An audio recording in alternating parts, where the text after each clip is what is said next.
Hello guys, আসসালামু আলাইকুম। আপনারা সবাই কেমন আছেন? আশা করি ভালো আছেন। সবু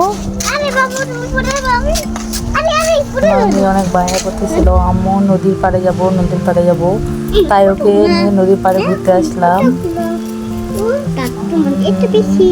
সো এই যে সামনে দেখতে পাচ্ছেন একটা নৌকার কাছে একটা গরু মারা গেছে, হয়তো বাইপাস দিয়ে নদীর পা দিয়ে পার হচ্ছিল।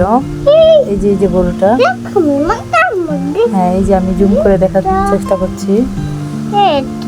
গরুটা বেচারি কিভাবে মারা গেছে, এখনো পানি থেকে কেউ তুলে নাই। এই যে গরুটা, আরে কি পরিমাণ পানি থেকে। তারপর চলে আসলাম একটা ব্রিজের উপর, জাস্ট অসাধারণ লোকেশন। তারপর আমার মেয়ে খুব বায়না করতেছিল হাওয়া লাড়ু খাবে, ওকে হাওয়া লাড়ু কিনে দিল নানি। এই যে ওদিক থেকে নানি আর বৌমাদেরকে ডাকতেছে। তারপর ব্রিজের এক পাশে অনেক বড় গরুর হাট লাগছে, এখানে গরু বেচা কেনা দুইটাই করানো হচ্ছে। তারপর সব ব্রিজগুলো ঘুরে টুরে এখন বাসায় চলে আসতেছি। জাস্ট মানে ঘুরে এত ভালো লাগলো, কি বলবো আপনাদেরকে, মানে এত লোকেশনটা এত সুন্দর।